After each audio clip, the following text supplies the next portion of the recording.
Eu sou Patrícia da Cunha e o Política em Foco entra no ar para discutir políticas públicas urbanas. As convidadas para debater esse tema são a doutora Maria Tereza Rosa Ribeiro, professora do mestrado em Sociologia da Universidade Federal de Pelotas, a professora doutora Nícia Sarf Dvedovsky, que é coordenadora do Núcleo de Pesquisa em Arquitetura e Urbanismo da UFPEL, e da doutora Dovis Kowaltowski, professora do Departamento de Arquitetura e Construção da Faculdade de Engenharia Civil, Arquitetura e Urbanismo da Universidade de Campinas. Bem-vindas. Nós vamos começar com a professora Maria Tereza. Professora, do que tratamos quando falamos de políticas públicas urbanas? Boa tarde. Em termos, digamos assim, de um ponto de vista teórico da sociologia política, nós poderíamos dizer que em nível global, a política pública, ela contempla a dimensão urbana referente às estratégias, né, desenhada pelos atores políticos e sociais, os quais, mediante as suas ações, configuram um espaço público, né? Então, esse espaço público, ele compreende essas relações do poder público estatal, através das suas instituições tradicionais, o poder executivo, legislativo, judiciário, né, ampliado à sociedade civil. Nesses termos, então, a construção de planejamento urbano envolve um duplo jogo, né, de interesses, um intrínseco ou interno aos diferentes âmbitos de tomada de decisão e externos ou extrínsecos ao campo de deliberação das políticas públicas, né? Então, os interesses dos atores participantes, né, se expressam em demandas por distribuição de recursos públicos, né, para viabilizar investimentos, né, em habitação, saneamento básico, escola, transporte público, preservação ambiental, né, o que repercute em políticas sociais de geração de renda e emprego, né? Contudo, o objetivo, digamos, econômicos dominantes de um mercado de compra e venda de mercadorias, transforma esses bens, digamos assim, de consumo, eminentemente em mercadorias, né, extrínsecos à deliberação de políticas que atendam os grupos sociais mais favorecidos, mais desfavorecidos. Então, força, né, o poder público estatal digamos, a seguir uma lógica do setor privado, né, e no que toca a esse âmbito do urbano, aos setores imobiliários, também à construção civil, aos setores que trabalham com equipamentos e serviços urbanos. Obrigada. Professora Nícia, chegamos ao século XXI com um índice populacional maior nas áreas urbanas do que nas áreas rurais. Quais são as principais políticas para as cidades brasileiras hoje? Bom, obrigada pelo convite. Nós temos no Brasil um avanço muito grande em termos da legislação e nós temos sido, inclusive, modelo, né, para outros países, principalmente aqui na América Latina. Vídeo que está acontecendo agora na Argentina, que eles estão em processo de aprovação de uma legislação urbanística muito semelhante à nossa, só que em vez de ser uma única lei, como a gente chama, que é o Estatuto da Cidade, eles estão desmembrando, se não me engano, em 4 leis. Na verdade, eu acho que somos muito avançados, né, porque a gente conseguiu, através do detalhamento do que seria o artigo 182 e o 183 da nossa Constituição Federal, que trata da questão do desenvolvimento urbano, principalmente do município, e traz a ideia, né, da função social da cidade e da garantia do bem-estar, né, dos habitantes da cidade, e uma outra menor que trata da questão do uso capião, né, em áreas urbanas. Nós conseguimos ampliar, né, esses 2 artigos e trabalhar com o conceito mais amplo, que é o Estatuto da Cidade. E aí ele traz algo que eu entendo que é muito importante, que é a ideia de que a cidade, ou o município principalmente, ele tem que, com a participação do seu cidadão, né, estabelecer políticas públicas que sejam de interesse coletivo, entender que a cidade é algo do coletivo, que não pode predominar a antiga ideia de que, como somos uma sociedade eminentemente patrimonialista, né, o direito privado sobre a propriedade vai ser superior aos interesses coletivos. Então, eu entendo que, principalmente no Brasil, a gente está com esse arcabouço, né, não só teórico como legal, né, muito forte, né, o Estatuto da Cidade trouxe uma série de outras medidas em que há a possibilidade da prefeitura, por exemplo, decidir que uma determinada área é prioritária nos seus interesses, então ela tem um direito que a gente chama de preempção, ela pode aumentar impostos sobre áreas que estão vazias, simplesmente por esperando, né, uma valorização imobiliária, porque aquela é uma área de desenvolvimento da cidade, não são alguns poucos cidadãos que vão ficar detendo, né, aquilo como um patrimônio único seu. Então, há uma série de medidas. Eu acho que, digamos assim, as ferramentas estão aí. Né? É uma questão de coragem política, né? Seja nos seus vários níveis, principalmente no nível do município, da gente exercer aquilo que a legislação hoje está colocando nas nossas mãos. Obrigada, professora. Professora Doris, na busca por qualidade de vida nas grandes cidades, o mercado tem oferecido como resposta os condomínios fechados e bairros planejados. O que essas medidas causam nas cidades? Obrigada. É uma pergunta bastante polêmica, porque, como a professora Nirce falou e a professora também, temos os instrumentos para engajar-nos, e isso não é só em termos de políticas, mas o cidadão está incluído, de mudar as nossas cidades, de fazer as nossas cidades lugares maravilhosos para viver. O problema são os problemas reais e como que a gente atua e tem ação sobre os problemas reais. E a sociedade, em geral, acha algumas soluções que talvez não sejam corretas em termos teóricos, em termos até das políticas públicas, mas que a sociedade em si procura resolver alguns problemas. Eu diria que o condomínio fechado é um exemplo desses. Ele é condenado em quase todos os livros de arquitetura, em todos os livros, provavelmente da sociologia também, sendo uma segregação, que você cria guetos de luxo até, não? E agora temos até guetos de baixa renda. Com certeza. Então, em termos teóricos, é out, não se faça isso, porque os muros não criam uma sociedade conectada. Do outro lado, a gente não pode castigar, vamos dizer assim, quem inventou isso, porque temos problemas de base graves de insegurança. Enquanto não se arruma a insegurança, essa epidemia até às vezes não é nem real, às vezes mas ela já se instalou como uma insegurança psicológica. Aí você não pode falar para o povo que eles vão tentar se proteger. E aí surgem essas soluções que nós, arquitetos, etc., a gente questiona bastante.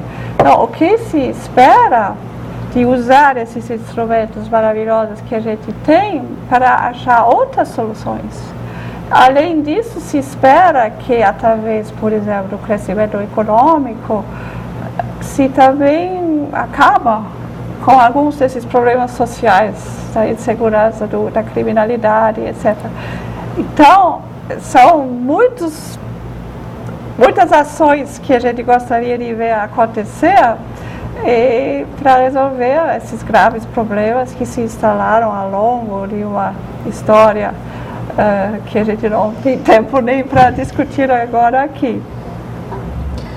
Professora Nirce, qual a função e a importância da criação do Estatuto da Cidade aprovado na Constituição de 1988? Eu tinha iniciado até falando sobre ele, mas eu acho que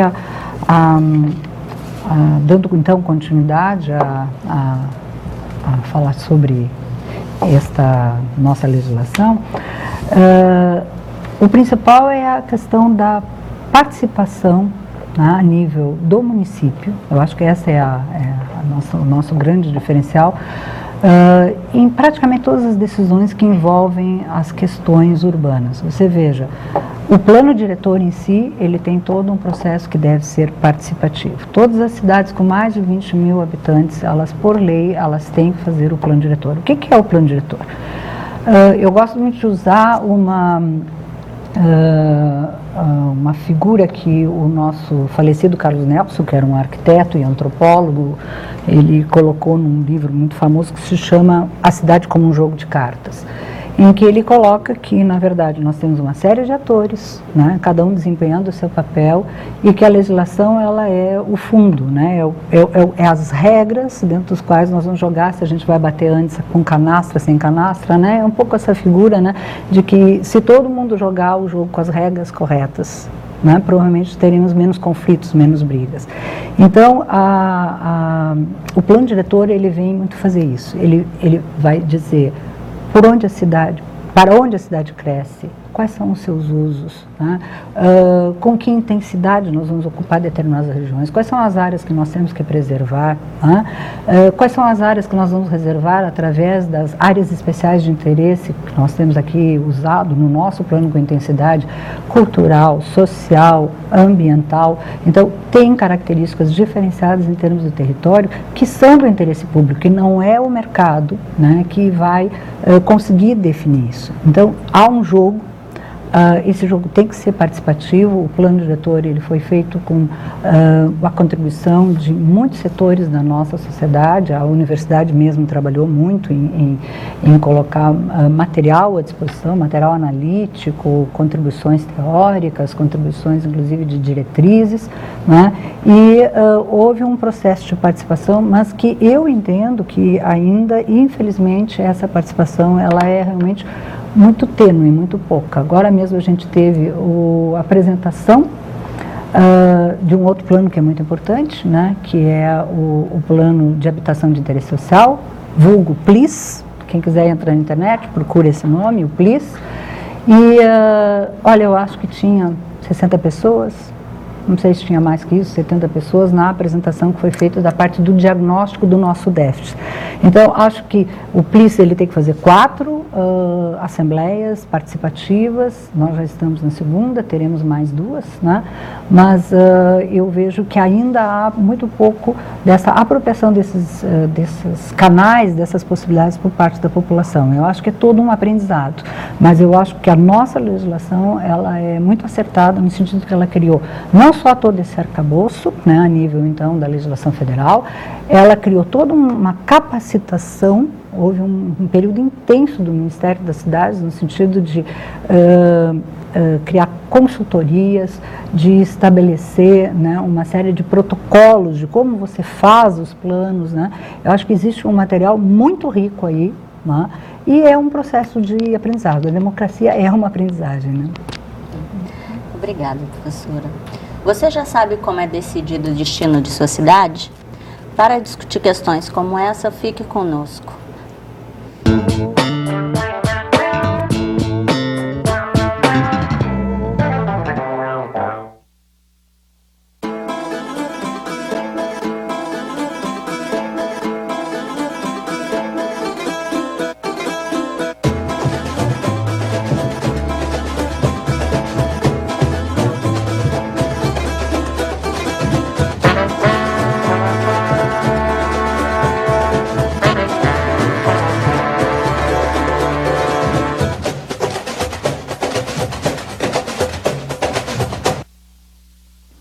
ITEPA, Instituto Técnico de Pesquisa e Assessoria, órgão da Universidade Católica, voltada ao desenvolvimento regional.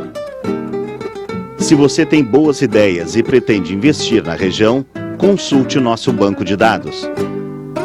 Para mais informações, acesse o site www.bancodedadoszonasul.com.br. ITEPA, apoiando o desenvolvimento regional.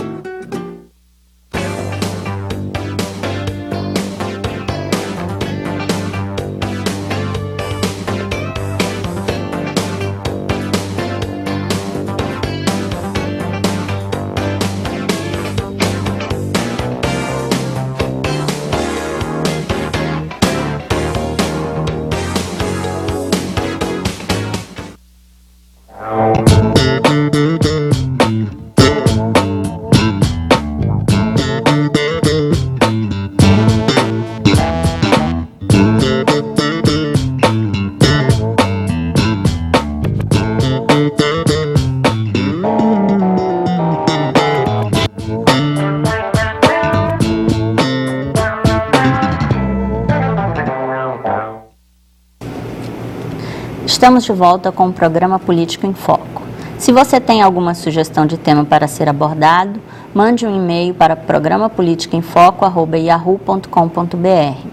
Está aqui comigo hoje a professora Maria Tereza Rosa Ribeiro, do mestrado em Sociologia da Universidade Federal de Pelotas, a professora Nirce Saf Medvedovsky, da Faculdade de Arquitetura e Urbanismo da Universidade Federal de Pelotas, e a professora Doris Kowaltowski, da Faculdade de Engenharia Civil, Arquitetura e Urbanismo da Universidade Estadual de Campinas.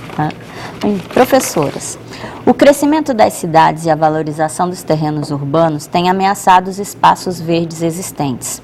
É possível pensar em um equilíbrio entre o interesse público, que as áreas verdes representam, e os interesses privados que ocupam indiscriminadamente as cidades? Bem, eu acho que o Estatuto da Cidade, que é até digamos, amparado pela Constituinte de 88, uma vez que o Estatuto da Cidade, ele regulamenta 2 artigos da Constituição, o número 8, que trata da reforma urbana, né? Ali, o próprio Estatuto da Cidade, como marco regulador legal, ele ampara as ações políticas, né, de governos estaduais e municipais, né? E como até proposta do Estatuto da Cidade, uma das questões que ele pontua é o aspecto da função social da cidade, né, da cidade sustentável e também da participação popular, né? Esses 3, a função social da cidade, né, o aspecto também da consideração da cidade sob o ponto de vista da sua sustentabilidade, que envolve a preservação do meio ambiente, de áreas verdes, o respeito à natureza, com todos os instrumentos que constam, né, que estão presentes nesse Estatuto da Cidade, né, de certa maneira vão garantir, né, a reivindicações e a implementação de políticas que atendam a preservação do meio ambiente, como também as áreas de interesse social, como a professora Nirce aqui apontou no primeiro bloco, né? As ambientais também, né, Tereza? As ambientais, de preservação ambiental, eu já falei, né? E para isso existem alguns instrumentos, como o impacto ao meio ambiente, como o impacto de vizinhança, né? Então, esses instrumentos, de certa forma, eles têm uma potencialidade, através, obviamente, da ação dos atores, que vão fazer vigorar o Estatuto da Cidade nos seus planos diretores, e aí entra o aspecto dos municípios, prefeituras, que até por decisão, por norma, digamos assim, do Estatuto da Cidade, devem constituir fóruns de discussão externos e internos à construção dos planos diretores. E esses fóruns, no caso interno, dizem respeito aos conselhos, né? O Conselho do Plano Diretor, que inclusive foi objeto de pesquisa, né, que eu desenvolvi e que eu venho ainda escrevendo um pouco sobre isso, né, na Universidade Federal de Pelotas, no mestrado em Sociologia, né? Então, o Conselho do Plano Diretor, ele é um espaço de discussão digamos assim, fundamental, né? Por quê? Porque é um espaço público onde os diferentes atores que representam o governo municipal, através das suas secretarias, a sociedade civil propriamente, sindicatos, associações, organizações não governamentais, como também o setor dos empreendedores, né, a construção civil, o setor imobiliário, etc. e tal. Então, numa estrutura tripartite, eles, digamos assim, discutem, né, a pauta relevante para o desenvolvimento das cidades, né? E foi o que aconteceu até a aprovação do terceiro plano diretor de Pelotas, que apesar de haver muitos atropelos, né, depois da sua aprovação no próprio Conselho, mas é o plano que temos aí. Porém, o mercado ele tem uma autonomia tremenda com relação àquelas decisões que são tomadas, digamos assim, num nível institucional, político, tanto o tradicional quanto o próprio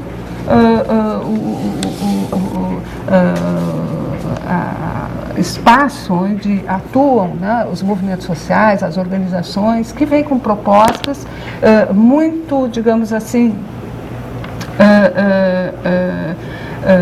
para atender às suas necessidades básicas de moradia, de saneamento básico, transporte coletivo e etc. e tal, né? Então, infelizmente, nem sempre esses fóruns de participação, apesar de terem uma importância extremamente forte, importante, né, na sociedade contemporânea, nem sempre as suas deliberações são respeitadas até as últimas consequências. E só para terminar um pouquinho, com relação aos instrumentos, por exemplo, que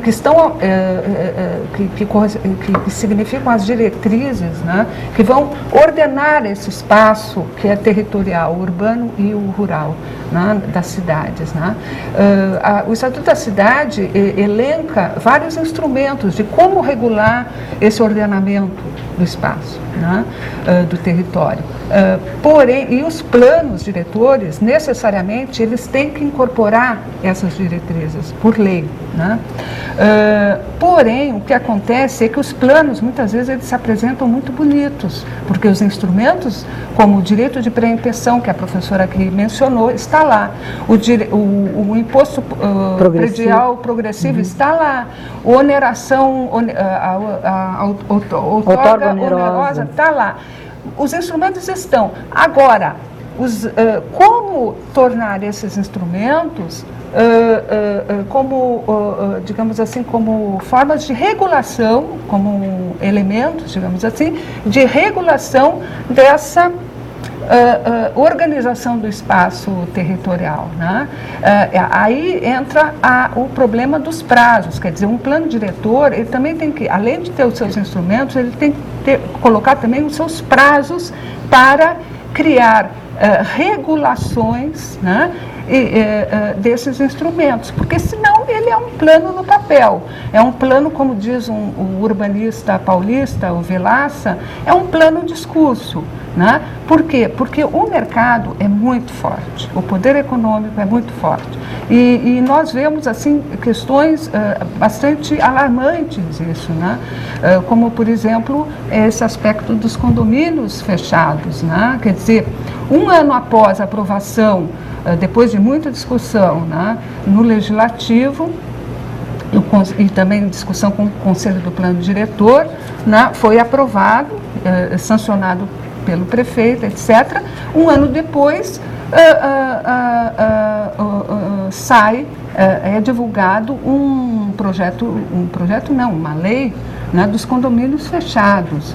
E uma lei que, em vários aspectos, artigos, se contrapõe ao próprio plano diretor, que é um plano, digamos assim, se a Constituição brasileira, a Carta Magna e todas as outras legislações têm que seguir essa Constituição, o plano diretor é a mesma coisa, né? Quer dizer, toda a legislação... Ele é a nossa lei máxima a nível do nosso território. Do nosso território municipal. Ele não deveria ser contrário. As coisas não deveriam acontecer ao contrário do que ele preconiza, né? Preconiza. Então, e não foi o que aconteceu, você tem toda a razão. Né? Então, eu acho isso preocupante, porque não é certamente ser contrário ou a favor, simplesmente, né?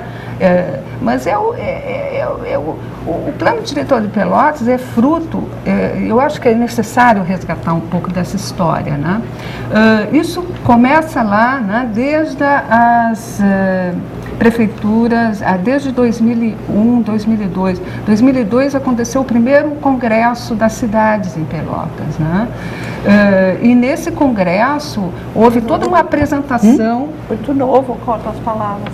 Como? É muito novo. É muito novo. E em 2002, nesse congresso, foi apresentado, né, pelas secretarias municipais do governo, de então, que era uma gestão petista, né, foi apresentado as propostas, né, para... Uma consultoria, lembra? Consultorias e etc e tal, né?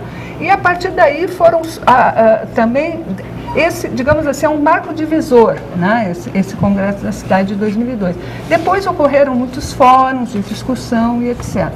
E o que acabou que essa discussão se concentrou, obviamente, no Conselho do Plano Diretor, que é uma instância democrática, representativa, etc. e tal. E com todo um arranjo muito interessante, porque o Conselho ele funciona tanto num fórum de discussão, de debate, mas também tem os bastidores, que são as câmaras técnicas, né, que vão avaliar as propostas, que são os engenheiros, arquitetos da prefeitura, como também representantes da população em geral, que também participaram. Então, realmente, houve uma participação, né, tanto externa quanto interna. Né?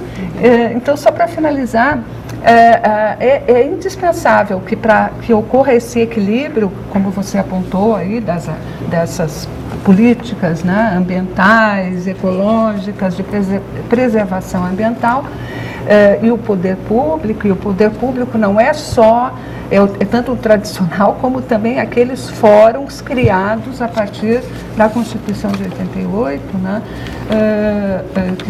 a exemplo dos conselhos, né, setoriais, no caso do plano diretor, né, quer dizer, é necessário sim haver uma certa respeito às deliberações que ocorrem nesses fóruns. Né? E aí, né, eu acho que é importante a gente chamar a atenção, que nós estamos em plena discussão agora do plano de habitação de interesse social, que a prefeitura retomou, então agora esse processo ele tinha sido truncado por um determinado momento.